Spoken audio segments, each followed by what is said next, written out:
All right. Sure. We ready to get this shindig started? I think we Let's are. do it. Cool It's a party. All right. Roll out the barrel, we'll have a barrel of fun. Roll out the barrel, we've got the blues on the run. Welcome to A Spirited Endeavor, and tonight is Whiskey Wednesday. I'm Russ, Mark? And I'm Henry. and tonight we're going to be discussing casks, their sizes, what goes in them, and how they influence whiskey. Excellent. Giggity. Giggity.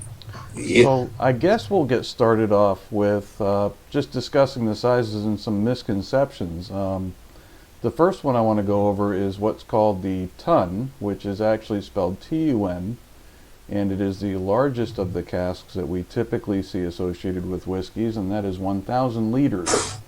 And like a lot of these measurements, it's based off of an old English fluid measurement, which is interesting. But you'll hear this used in a lot of distilleries. It's where they'll typically mix for blends and stuff of that nature. So it's not used for long-term storage. It's used for actually mixing them. Oh, that's interesting. And nothing. Okay. Henry, you okay over there? You look like, Yeah, I had to put my leg up.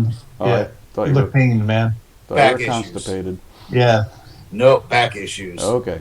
Stretching that right muscle in the back. Well, speaking of All that, good. then we come to Doing some kegels over there. Yeah.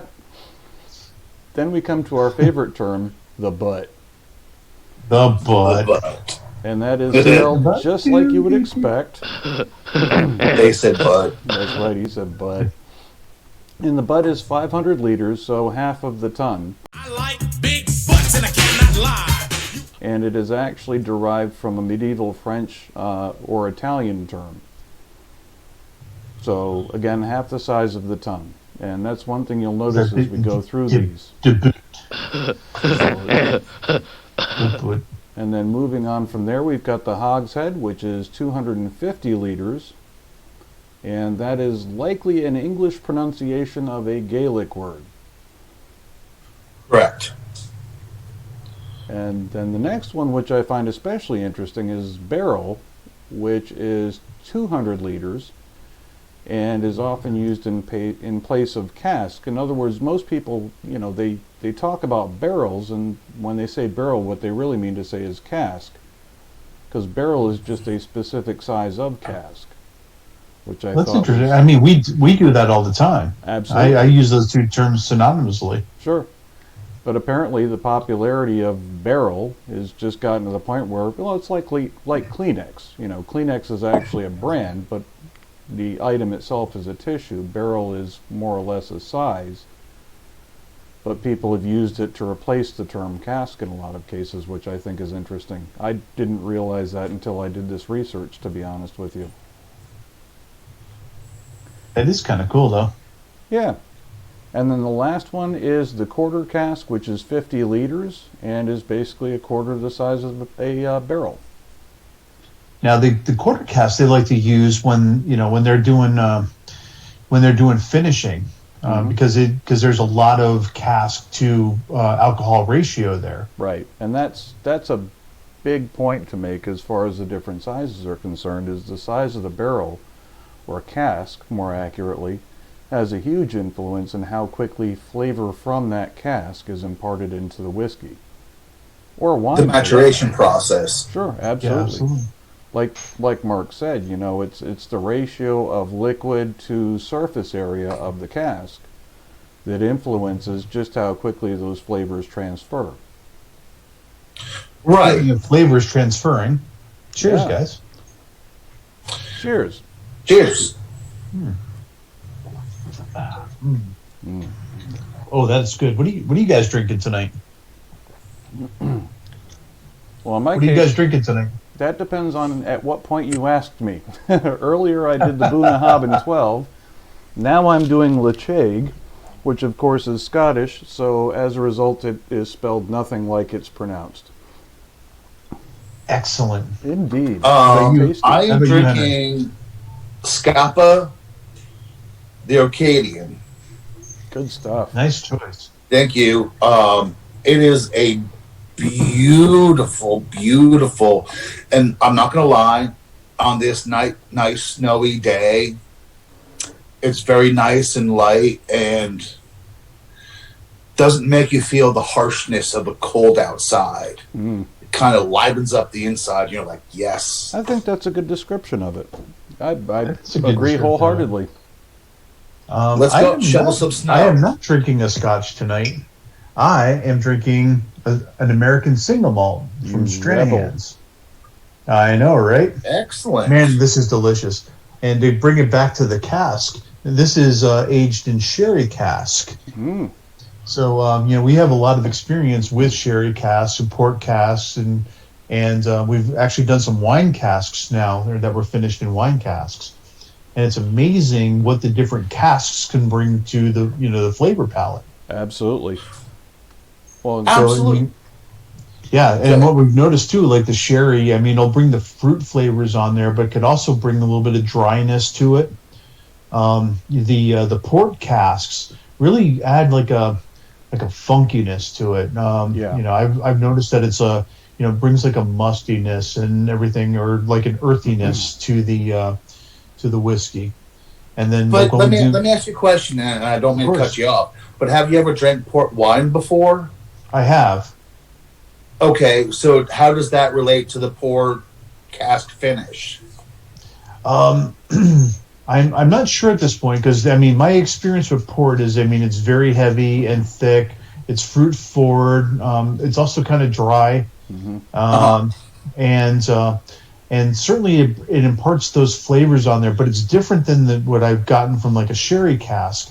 Where the sherry brings out the dark fruits on there. The port brings out something else, and I haven't really put my finger on it, or I haven't tried enough of them to really get like an overall flavor palette from the port. But certainly the sherry cask is something that's we've tried a few different kind. Oloroso sherry, I just murdered that. yeah, the Oloroso. Pedro Jimenez. Yep. Yeah. Those are the two And big ones. those are absolutely, and that really does put like those dark fruits in there, and like the sherry or the cherry, and sometimes like an apple or a plum, flavor to it. Now Cool. my Just wanted to take, know. it's a really good question. My take, having had port, I had not tried sherry, and that's actually on my list of things to try just because of my experience with whiskeys. But my experience with port is that what you're getting in the whiskey when it's been aged in port-infused barrels or casks or whatever size is it's like an infusion. You're getting hints of it. You're not getting that full flavor. It's not like taking port and pouring it into a whiskey bottle or anything like that. You're not getting all the notes. You're getting just a little hint of some of them. Now, Right. like I say, I can't speak from experience on sherry, and I hope to rectify that at some point. And you should. You I think should. so. But no, it's just, I've drank port and wine before. Mhm. I've not ever had a whiskey matured in a port cask. So I was wondering how that may have translated over having one and not the other, or having one and Mark had, someone else having that experience with that port influence. Yeah. I'm with Mark in that there is a little bit of a musty aspect that comes across. And I've heard from other folks that it can go really well or really badly. We've had two that I thought were really good, and then we had one that I thought was a little heavier on the musty aspect. It wasn't my favorite, but I don't think the musty aspect was necessarily a problem for me. Other people, I could see where that would be a bit of a turnoff. Okay, Right. So now, question for both of you. Mm-hmm. Speaking of casks, how do you feel about a rum cask, and how do you feel about an IPA cask? curious about both, actually. I'd like to try them. I'm really, and just not knowing anything about it. I'm not anxious to try the rum cask. I mean, I want to. We're going to, Mm-hmm. but Right. but I'm not rushing out to get that one because rum is very sweet. It's it's very sweet, and I don't know how well the sugars in that are going to play well with the Scotch. I mean, it could be amazing. The thing to bear in mind, though, is that, again, you're not adding rum to the Scotch necessarily. You're just imparting some of the flavors from the rum into the barrel, and then that gets into the Scotch. I guess my biggest concern as far as rum would be, as far as rum goes, is whether it's a clear or a dark rum.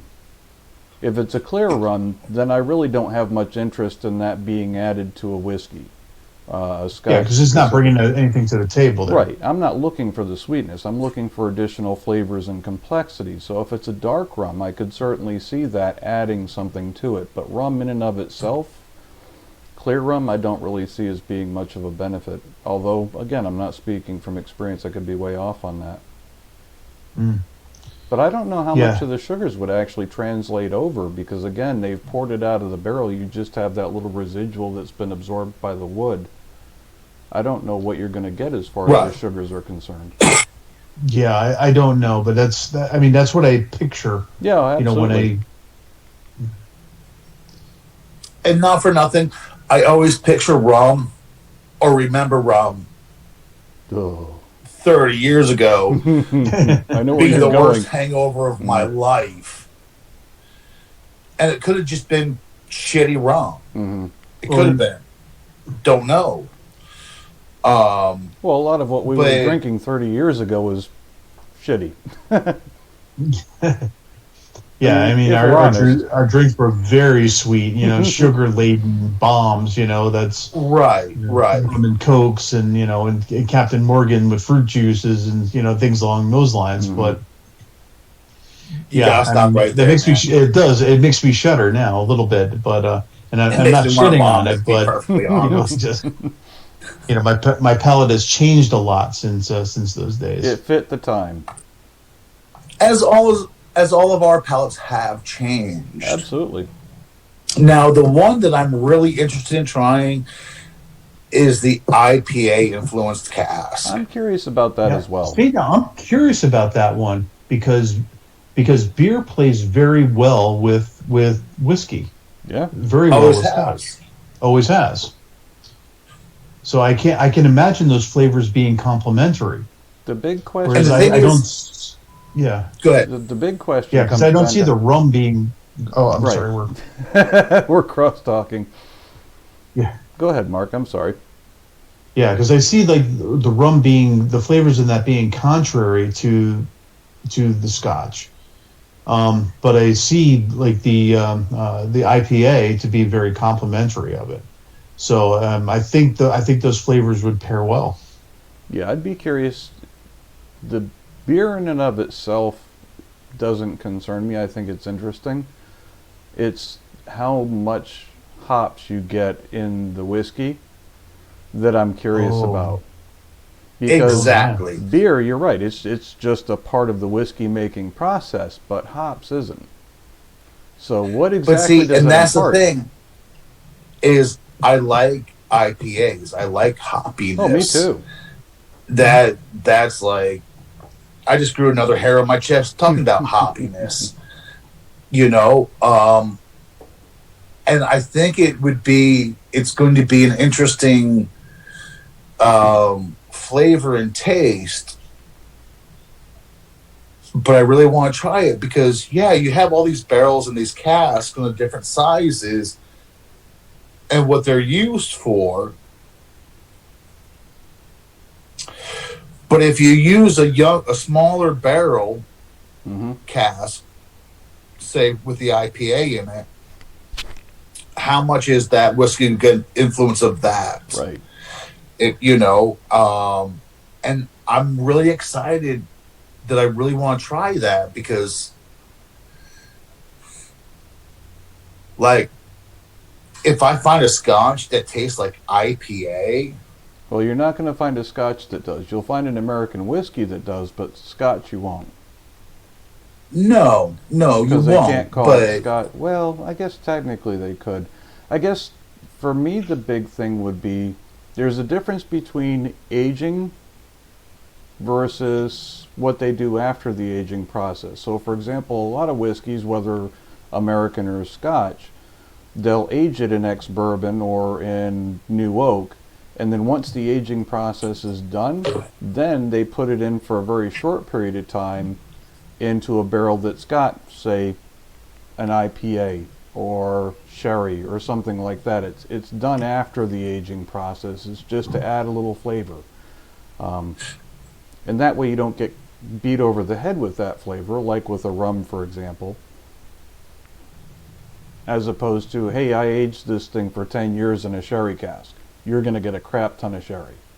Versus, I aged this thing for 10 years in ex-bourbon, and then for an extra year, I put it into a sherry cask. Very cool. you know, and that's a good point. You know,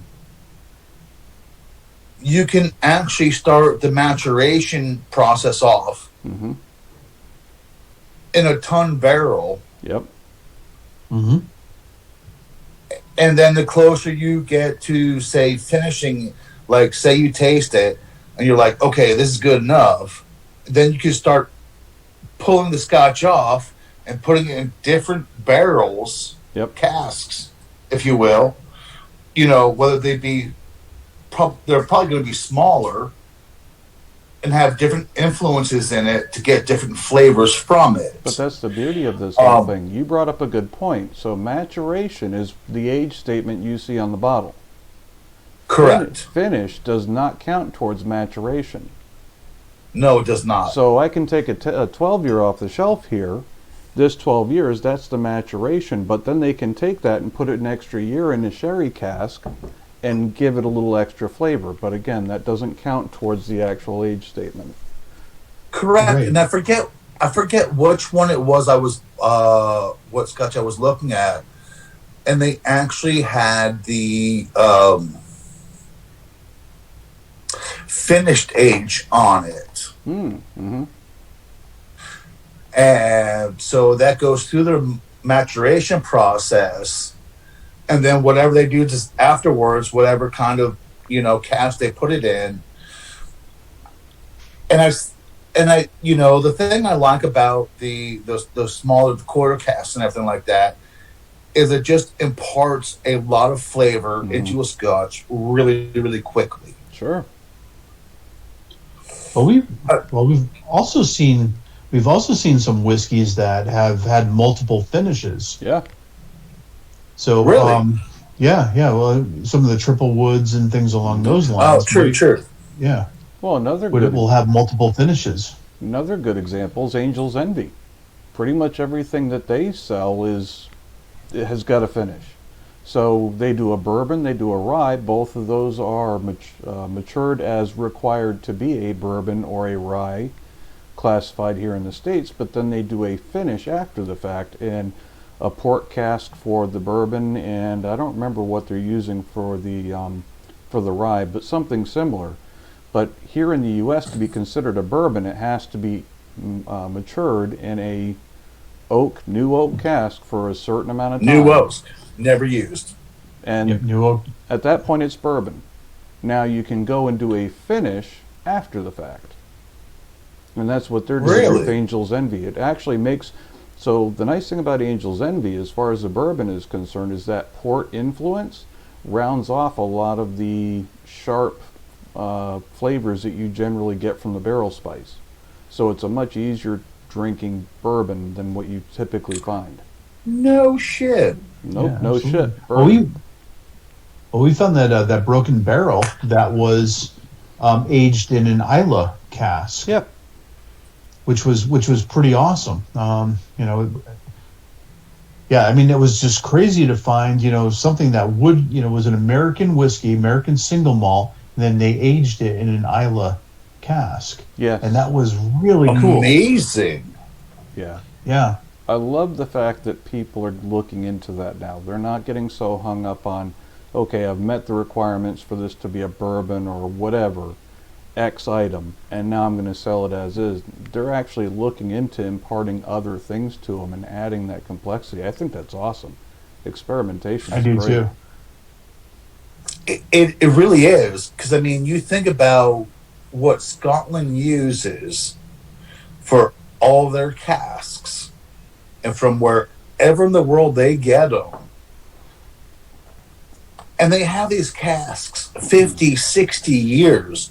You imagine the amount of flavor coming out of those pores of the wood Sure. into your whiskey, into your final product. Well, and another thing to mention as far as this is concerned is during our last episode of A Spirited Endeavor, Mark, you and I were talking about, starting off a distillery is not the easiest thing, because at the end of the day, you put your heart and soul and all this money into making this spirit, and you don't know what it's going to be like for another 4 years. Okay, so Yeah, let's say you right. go through that effort, and 4 years later, you go and taste what comes out of that barrel. You're like, man, this isn't quite where I want it.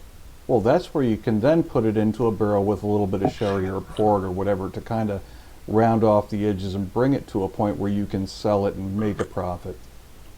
Yeah, absolutely. And what may end up happening with those whiskeys too is they stay in those barrels. Mm-hmm.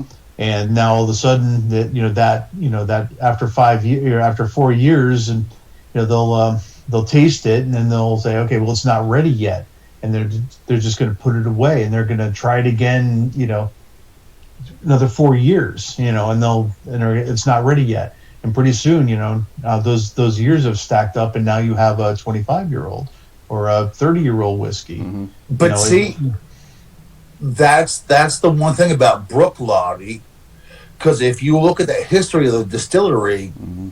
it shut down multiple times for multiple years, and the only thing that got that distillery back up was a scotch they had in reserve. They never sold. It was always there in the barrels. Yep. And so even when the new owner, I'm sorry, I forget his name to save my life right now, but when he bought it, there were casks of scotch all the way in storage. Yeah. And so he started finding the ones that he liked and started selling them and making limited edition batches of it and doing this and doing that. And he got that distillery up and running and being profitable again by what they had in storage that no one's touched for like 8 years at that point in time. Well, something I want to hit on real quick, if you guys don't mind, is, I mean, Go for the it. fact that we're even having this discussion about casks, barrels, tons, whatever, is all accidental anyhow. We actually need to thank the governments for this whole conversation, because at the end of the day, if it wasn't for taxation and government regulation, the use of casks and barrels and such to age whiskey here or Scotland or anywhere else never would have happened. Because bourbon, for example, True. was just sold clear. The whole reason that bourbon ended up in barrels in the first place was because the people in Louisiana wanted it, so it got shipped down to Louisiana. There was a guy in Louisiana, came from France, and had all these barrels and said, you know what, I'm going to start storing this stuff.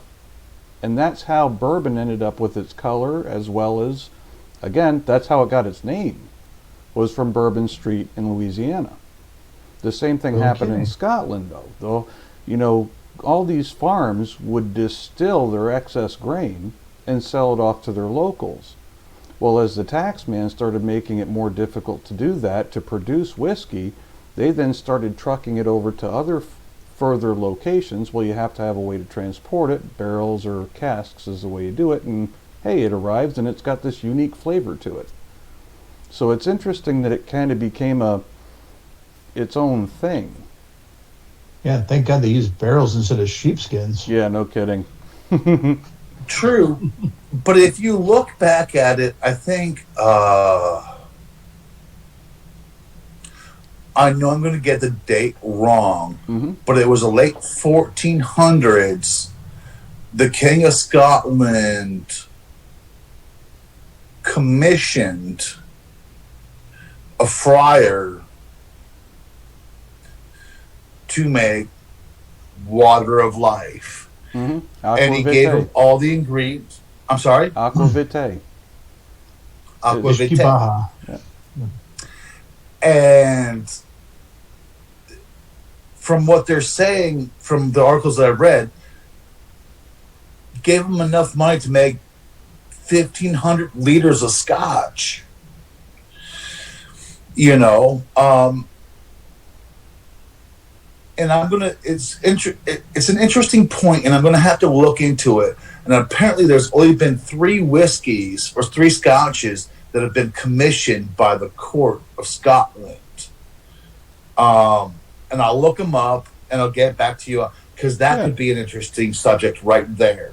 So, while you're bringing that up, did you know that during Prohibition, the government actually had distilleries open because their whiskey supply for the military was actually dwindling? No kidding. They actually had a whiskey reserve, the government did, to supply, because back then you still had whiskey on board Navy vessels and stuff like that, which is something we carried over from Britain. But yeah, during Prohibition, their whiskey stockpile, their government whiskey stockpile, started dwindling. So they actually, I think it was 4 or 5 distilleries, they had them open back up, and they were producing whiskey for the federal government. So the same organization that shut them all down opened them back up to produce whiskey. Go figure.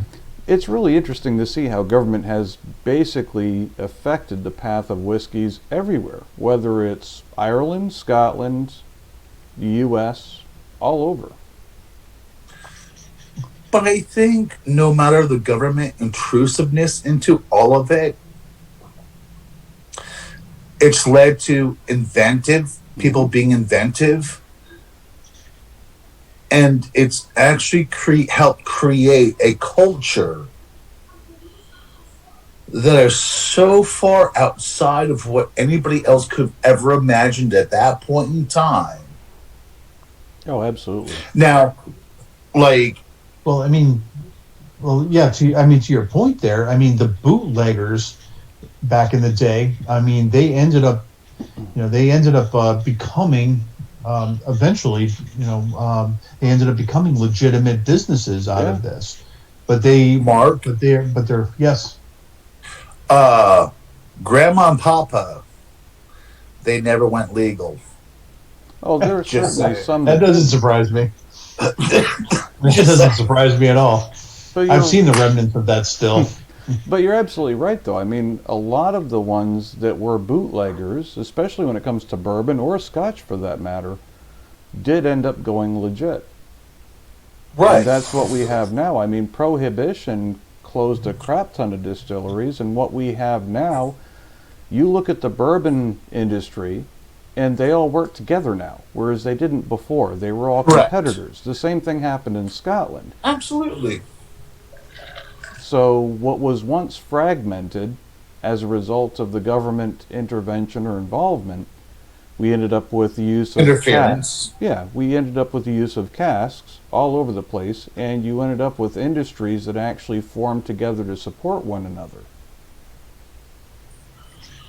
It really is an interesting story. Oh, absolutely. And it's funny, as Henry mentioned, we have a family legacy, or family tie to bootlegging, mm-hmm. which is kind of cool. It is. So, and a lot of the cultures, things like not drag racing, NASCAR mm-hmm. came out. NASCAR itself came out of bootlegging. Yep. A culture of bootlegging.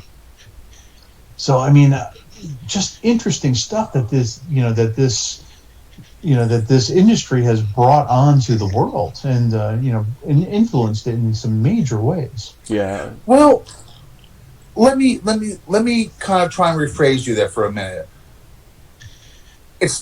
I wouldn't consider it an industry, so to speak. I would consider it a spirit. I would consider it people wanting to enjoy life, and then here comes the government giving you rules and regulations, and it's not the rules and regulations that they had a problem with, it was the taxation that they did.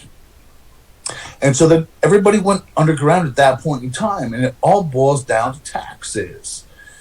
And then once they released the, tax restrictions on everybody, everyone was like, okay, well, yeah, I'll apply for a license and we'll do this legally and do all this stuff. And that's the thing, is this, I'm not so sure how this whiskey business would be, okay, to your point, industry would be, if the government just worked with the individual people. There was always this fight. I think it would be more fragmented than what we see now. I think so. a lot of the distilleries that were in existence before would have closed regardless, because competition's going to do that. But I think instead of working together and having, representation, you wouldn't see that. I think you'd see a very fragmented industry. But on that note, we have, I think, maybe 5 minutes at most remaining at this point. I gotcha. But to sum it up, Henry says that there is a spirit. It was certainly an endeavor. And it was indeed. And this is and this is just us getting to have a great conversation over a couple of drams and exploring some really interesting history here. I agree, and there is a lot to be explored. No doubt. And there's a lot of history to be explored. And there's a lot of good times and a lot of good conversations, gentlemen. Absolutely. A lot of them. Well, guys, thanks for joining on this tonight. And look forward to the next one. All right, and let us know what you're drinking. Let us know how you're drinking it, and feel free to leave us comments and feedback. We have a YouTube channel, A Spirit Endeavor. Just type it in. Our Facebook our Facebook page, and you'll see our live events on Saturday. We do the Whiskey Wednesdays, and then we'll often do a Priming the Pump episode where we explore one single whiskey and give it a rating and check it out. So please let us know what you're doing, and look forward to talking to you again. Absolutely. Thanks for joining us. All right. Good night, brothers. We'll talk to you.